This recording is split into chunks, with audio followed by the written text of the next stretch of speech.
Hello everyone, welcome back to my YouTube channel Life Sciences and this is your friend Supriya।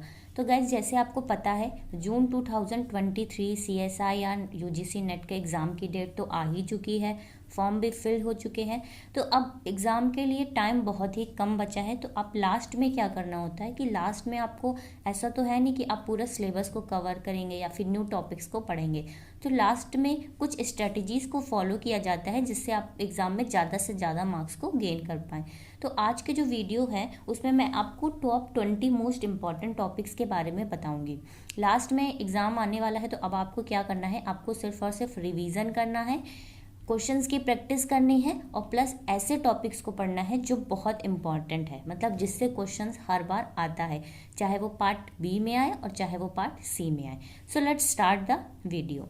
जैसे मैंने बताया, मैंने यहाँ पे आपको टॉप 20 मोस्ट इंपॉर्टेंट टॉपिक्स बताए हैं। इसमें मैंने सिर्फ और सिर्फ 11 यूनिट्स को टारगेट किया है।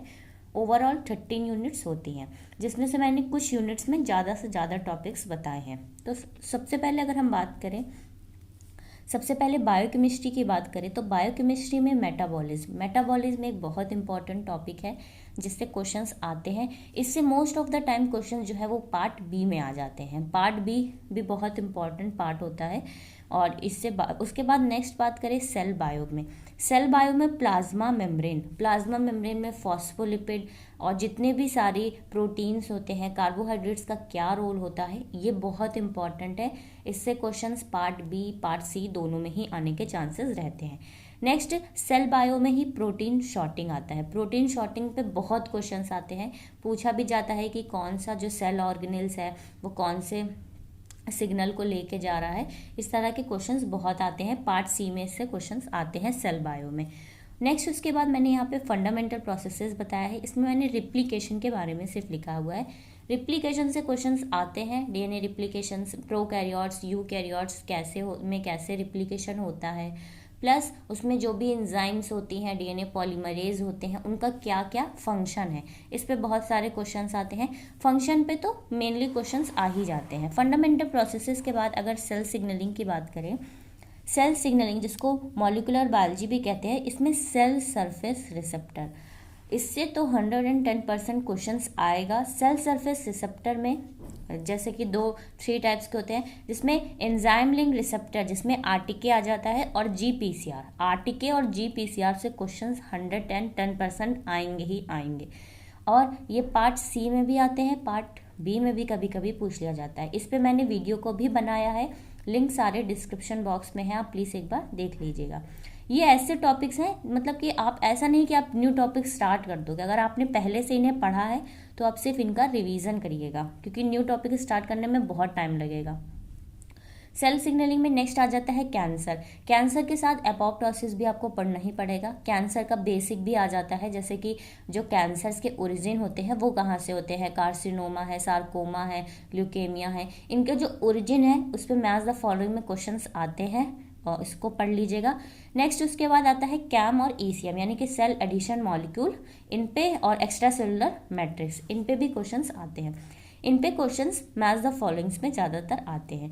तो अगर आप एग्ज़ाम में आप जब क्वेश्चन पेपर अटैम्प्ट करेंगे तो क्वेश्चन पेपर में आप सबसे पहले अगर मैच द फॉलोइंग्स को अटैम्प्ट कर ले तो ज़्यादा बेटर रहेगा, क्योंकि मैच द फॉलोइंग्स में आपको मोस्टली जो है वो आप सॉल्व कर लेंगे अगर आपको 1 या 2 ऑप्शन भी आपको पता है। तो सेल सिग्नलिंग में तीनों ही टॉपिक बहुत इंपॉर्टेंट है। मैं बोलूँगी सेल सरफेस रिसेप्टर में आरटीके और जीपीसीआर तो आप पढ़ के ही जाइएगा। कैंसर में जो मैंने ओरिजिन बताया है उसको भी पढ़ लीजिएगा। नेक्स्ट आ जाता है डेवलपमेंटल बायोलॉजी। अगर डेवलपमेंटल बायोलॉजी आप यूनिट टारगेट कर रहे हैं तो इसमें टाइप्स ऑफ स्पेसिफिकेशन, जिसमें autonomous and conditional mode of specification जो होते हैं, इनमें क्या डिफरेंस है, प्लस इनके एग्जांपल्स को आप लर्न कर लीजिएगा। बहुत इंपॉर्टेंट टॉपिक है। सी एलिगन भी एक बहुत लेंदी टॉपिक है। डेवलपमेंटल बायोलॉजी में जितने भी टॉपिक्स आ रहे हैं सारे लेंदी हैं, तो सी एलिगन्स में आप वुल्वा डेवलपमेंट ज़रूर पढ़ लीजिएगा। उसके अलावा वुल्वा डेवलपमेंट में जो म्यूटेशन केसेस होते हैं उनको भी पढ़िएगा। ड्रोसोफिला भी बहुत इंपॉर्टेंट है। और एग क्लीवेज पे मैंने वीडियो भी अपलोड किया है। ये छोटा टॉपिक है लेकिन इंपॉर्टेंट बहुत है। इस पर मैच द फॉलोइंग्स पे क्वेश्चन आ जाते हैं, ऐसे भी आ जाते हैं। पार्ट बी में इससे क्वेश्चन आने के चांसेस आते हैं मतलब। ठीक है। तो डेवलपमेंट ऑफ बायोलॉजी में ये 4 टॉपिक्स को मैंने यहाँ पे मेंशन किया है जो बहुत इंपॉर्टेंट है।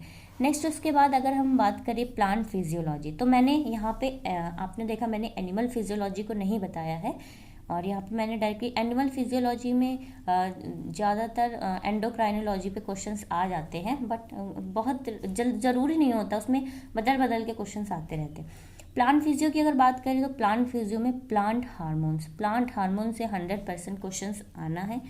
प्लांट हार्मोन्स में भी अगर टॉप की बात करें तो यहाँ पे ऑक्सिन है, जिब्रेलिन्स है, एब्सिसिक एसिड, साइटोकाइनिन और इथिलीन। उसके अलावा भी कुछ हार्मोन्स हैं, लेकिन इनके बारे में इन पे जो है क्वेश्चंस आते हैं। इनमें अगर आपने पहले प्लांट हार्मोन के बारे में पढ़ चुके हैं तो आप लास्ट में इनके जो रिसेप्टर होते हैं, कौन से रिसेप्टर होते हैं, कौन से लाइगेंड होते हैं किस हार्मोन्स का, और इनहिबिटर कौन से होते हैं, इनका फंक्शन क्या है, एटलीस्ट लास्ट में आप इनको ज़रूर से ज़रूर रिवाइज करें। रेगुलर बेसिस में रिवीजन करिए। रिवीजन ऐसा नहीं है कि आपको हफ्ते में 1-2 बार करना है, रिवीजन डेली करिएगा, तभी आपको जो है क्वेश्चंस जल्दी से जल्दी लर्न हो पाएंगे।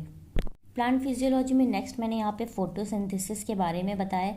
फोटोसिंथेसिस में जेड स्कीम और C2 साइकिल, C3, C4, इन पे बहुत सारे क्वेश्चंस आते हैं, ये भी बहुत इंपॉर्टेंट है। सेंसरी फोटोबायोलॉजी पे भी बहुत सारे क्वेश्चंस आते हैं। जेनेटिक्स पे मैंने यहाँ पे पेडिग्री को मेंशन कर दिया है, पेडिग्री में क्वेश्चंस आते हैं। इकोलॉजी की बात करें अगर, तो इकोलॉजी में पॉपुलेशन इकोलॉजी पे तो 110% क्वेश्चंस आएंगे ही आएंगे। पॉपुलेशन इकोलॉजी थोड़ा सा लेंदी है क्योंकि इसमें न्यूमेरिकल्स भी है, तो अगर आप न्यूमेरिकल्स को नहीं टारगेट कर रहे हैं इन केस, तो आप इसके जो भी ग्राफ्स हैं उसको आप डेली रेगुलर बेसिस में ड्रॉ करिए, उनकी प्रैक्टिस करिए। थ्योरी को भी लर्न करिए, क्योंकि ज़रूरी नहीं है न्यूमेरिकल से ही क्वेश्चन आए, थ्योरी से बहुत क्वेश्चंस आते हैं, ग्राफ से आते हैं, मैच द फॉलोइंग्स आते हैं, फॉर्मूला पूछ लिया जाता है। तो एटलीस्ट आप ये सब चीज़ें तो कर ही सकते हैं कि आप लास्ट में इनका रिवीजन कर सके, जैसे ग्राफ हो गया, मैं उसके अलावा फॉर्मूला क्या होता है, ठीक है, डिफरेंस क्या होते हैं जो भी इनमें आते हैं इनके अंदर। नेक्स्ट आ जाता है गॉस लॉ, या फिर जिसको कॉम्पिटिटिव एक्सक्लूजन प्रिंसिपल कहते हैं। इस पर भी मैंने वीडियो बनाया है, इस पर ये भी बहुत इंपॉर्टेंट टॉपिक, और ये तो काफ़ी ईजी टॉपिक भी है, आप इसको आराम से पढ़ सकते हैं। नेक्स्ट यहाँ पे मैंने बताया है इवोल्यूशन की बात करें तो इवोल्यूशन में हार्डी-विनबर लॉ में भी मैंने बताया थ्योरी और न्यूमेरिकल्स होते हैं। इन केस आप अगर किसी जैसे न्यूमेरिकल्स में बहुत बच्चों को दिक्कत होती है तो आप न्यूमेरिकल्स को स्किप करें, लेकिन आप उसकी थ्योरी को ज़रूर पढ़ लीजिए, क्योंकि न्यूमेरिकल्स और थ्योरी दोनों ही क्वेश्चंस कभी कभी आ जाते हैं, कभी कभी क्या आ जाते हैं। तो आप अगर न्यूमेरिकल स्किप करना चाहे तो कर दीजिए, लेकिन थ्योरी को पढ़ लीजिएगा। मोड ऑफ नेचुरल सिलेक्शन में जितने भी ग्राफ्स आते हैं वो, और लास्ट में मैंने यहाँ पे मेंशन कर दिया है कि जितने भी ग्राफ्स हैं इकोलॉजी और इवोल्यूशन को मिला के, इन दोनों ही चैप्टर में जितने भी ग्राफ्स हैं आप उनकी डेली रेगुलर बेसिस पे प्रैक्टिस करिए। ग्राफ में आपको ज़्यादा दिमाग नहीं लगाना है, बस आपको कुछ ग्राफ्स तो इतने ईजी हैं कि आपको सिर्फ उनके नाम पढ़ने हैं, उनका स्ट्रक्चर देखना है, इसी पे क्वेश्चंस आ जाते हैं, ठीक है। तो ये मैंने टॉप 20 मोस्ट इम्पॉर्टेंट टॉपिक्स को बता दिया है, और ये बहुत इंपॉर्टेंट है। मैं ये ज़रूर कहूँगी कि आप जब एग्ज़ाम देने जाएं या फिर अभी जितना भी टाइम है, तो इन टॉपिक्स को रेगुलर बेसिस में इनका रिवीजन ज़रूर करिए। और आप ये भी देख लीजिए कि जैसे कि आप बहुत ज़्यादा, जैसे कुछ टॉपिक बहुत लेंदी है, जैसे सी एलिगन है डेवलपमेंट बायोलॉजी में, और फोटोसिंथेसिस जैसे प्लांट फिजियोलॉजी में, तो आप ऐसा करिए कि आप थोड़ा सा बेसिक भी पढ़ लीजिए, बेसिक से बहुत क्वेश्चंस आते हैं। और कभी कभी ऐसा भी होता है कि पार्ट सी में क्या होता है कि बहुत लेंदी क्वेश्चन दिया रहता है, लेकिन उसमें आंसर जो होता है ना वो सिर्फ बेसिक का ही होता है। तो आपको पूरा क्वेश्चंस की प्रैक्टिस बहुत इंपॉर्टेंट है, रेगुलर बेसिस में क्वेश्चंस की प्रैक्टिस करिएगा। अगर आपको मेरा वीडियो अच्छा लगे तो मेरे चैनल को लाइक, शेयर और सब्सक्राइब ज़रूर करिएगा। Thank you so much for watching my video and all the best for your exam.